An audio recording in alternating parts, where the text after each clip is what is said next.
이태리의 소설가라고 주장하는 한 번 딱 소설을 썼던 할아버지가 계시는데 굉장히 화려한 셀러브리티 생활을 하면서 늙음이라는 것을 늙었다. 늙어가는 과정을 도로 굉장히 화려한 모습으로 보여주는 역설적인 모습의 이태리 영화였는데요. 이 영화를 만든 감독이 그 다음 작품입니다. 사실 오늘은 저는 영화의 평론가도 아니고 영화를 만든 사람도 아니기 때문에 영화에 대한 얘기, 방법론적인 얘기나 할 건 그렇게 많지 않습니다. 아마 저도 큰 기대를 하면서 본 영화는 아니었지만 보면서 굉장히 많은 걸 경험하게 됐습니다. 아마 보신 분들이 보시겠지만 그 시각적인 많은 상징들이 나오고요. 생각할 거리도 굉장히 많죠. 그러니까 이 부분에서 사실은 오늘 생각해야 될 것이 뭔가에 대해서 곰곰이 생각해 봤는데 왜 제목이 유스일까라는 게 결국은 80세 할아버지 두 명이 주인공인 드라마의 제목 유스일까? 왜 이병헌 감독의 스물은 20대 초반 애들이 나와가지고 막 뛰면서 스물이었는데 여긴 80이 아니라 유스일까? 하여튼 심플송스가 아닐까? 그게 우리가 생각해 봐야 될 부분이라고 생각을 합니다. 그래서 제가 오늘 말씀드릴 부분들은 그거에 대해서 제가 정신과 의사, 정신분석하는 사람을 생각하게 된 몇 가지 것들에 대한 말씀을 드렸고요. 이 호텔이 굉장히 독특하죠. 그러니까 스위스의 마이스라는 비센이라는 곳에 구글 맵 찾아보니까 그 산속의 시골이더라고요. 나중에 기차 타고 가니까 비센역 근처인 것 같은데 사실은 이게 스위스 내지 프랑스의 산골 마을의 산속에 굉장히 1840년대부터 1920년대 사이에 매우 유행했던 치료시설들입니다. 그러니까 어떤 일이 있었냐면은 도시 생활을 하면서 사람들이 점점 더 뭔가 신경증이라는 게 생기게 됐어요. 불안하다, 우울하다, 잠 못 잔다, 내지 몸이 허약해진다. 그런데 약이 없었죠. 그러니까 그 다음으로 생각하게 되면 그때 뭐가 있으면 휴양이라는 거랑 목욕이라는 거 있어요. 온천. 그래서 온천 지역에 좋은 온천이 있는 곳을 중심으로 온천 치료, 물 치료라는 게 발달을 했고요. 또 한편으로는 산 좋고 물 좋은 곳에 휴양을 하는 거예요. 쉬면서. 그러면서 한 두세 달 동안 푹 쉬고 나면 당연히 도시의 삶에서 벗어나 있으니까 좋아지게 되는 효과가 있었거든요. 근데 이게 이런 것들이 이제 많이 활성화될 수 있었는데 이런 걸 할 수 있는 게 유일하게 18세기 이전까지는 1700년대까지 귀족밖에 할 수가 없었어요. 연변대장 귀족들은 자기가 알아서 다른 성에 가면 됐겠죠. 친구네 성에 놀러가서 놀면 됐는데 1800년대 이후에 산업혁명 이후에 부르주아들이 생기게 되고 부자들이 상인들이 생기게 됩니다.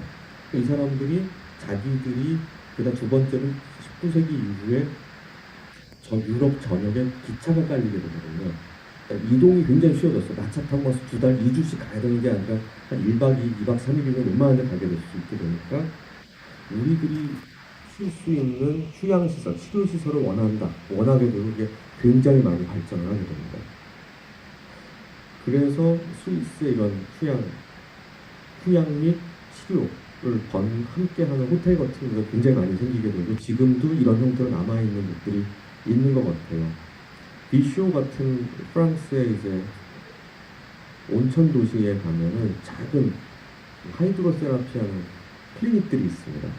그래서 좋은 온천 물을 가지고 우리나라에서 치면 이제 온양 온천에 한의원 이런 게 있는 것 같은 그런 곳들이 있거든요. 그러니까 이 곳도 이제 그와 유사한 치료와 휴양을 함께하는 노인들을 위한 어떻게 보면 지금까지 남아있는 특화된 시설이라고 볼 수 있겠죠. 근데 여기에 이제 매년 24년째 오는 친구들이 있는 거죠. 프레드 벨린저와 믹 보일입니다. 근데 이 두 사람의 얘기가 사실은 메인이라고 볼 수 있어요. 늙음이라는 걸 받아들이는 관점의 차이입니다. 프레드 벨린저는 이제 연주는 더 이상 하지 않겠다고 그러고요. 나는 매일매일이 똑같다고 그럽니다. 모링하다고 얘기해요. 그러니까 지루해요, 사는 게. 하지만 이틀을 바꾸고 싶지도 않고 휴양이 끝나면 또 역시 as routine. 그냥 루틴으로 돌아갈 거야 라고 생각하는 사람이죠. 이렇게 생각해서 하면서 그냥 루틴 안에 계속 있는, 더 이상 바뀌고 싶지도 않고 내가 딱 갖고 있는 거 그대로 쥐고 있는 사람입니다. 이에 비해서 닉보일은 같은 친구지만은 끝없이 뭔가를 만들죠. 그러니까 너의 당시 유작이에요 라면 화를 내는 사람이에요. 그러니까 끝없이 뭔가 젊은 친구들을 데려다가 막 같은 방에서 자고 얘기하고 막 작품의 대사를 계속 만들어내는, 이게 내 인생의 마지막, 언제든지 인생의 마지막 날에 작품을 떠나서 모든 자기가 하는 모든 작품이 이게 내 마스터피스라고 생각을 하면서 만드는 사람입니다. 그러면서 끝없이 전진과 전진, 계속 뭔가 만들어내는 것들을 해나가는 사람이라고 할 수 있죠.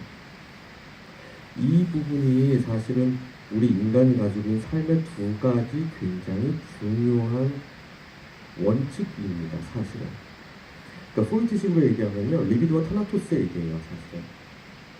그러니까 리비도라는 거는, 그러니까 원래 프로이트는 처음에 성욕밖에 없다고 생각했어요. 인간에게 리비도라는 게 있다고 생각했는데, 리비도라는 게 무슨 섹스하고 이런 것만 얘기하는 게 아니라요. 뭐 뒤에 뒷부분 섹슈얼한 부분이 나중에 얘기 드리겠지만은, 리비도라는 건 생성하는 겁니다.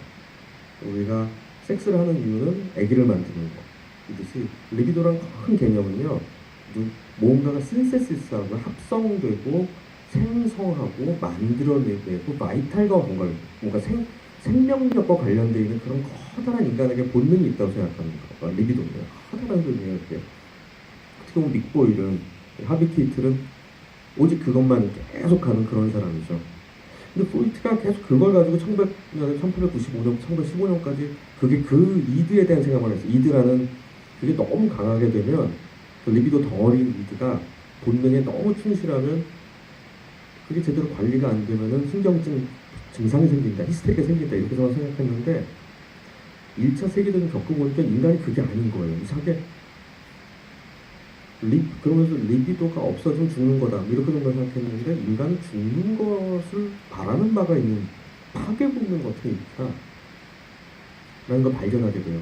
수백만 명의 사람들이 죽고 서로를 죽이는 것을 쾌감을 느끼는 거 보면서 내가 생각하는 거랑 좀 다르네 라는 생각을 하면서 인간에게는 타나토스라는 게 있구나라는 생각을 1915년 이후에 18년 전부터 하게 됩니다. 그래서 이중 욕동 이론이라는 걸 만들게 되고, 이고와 이드 내지는 몇 개, 18년, 20년 이후에 자아심리학을 만들면서 인간에게는 두 개의 욕동이 있다.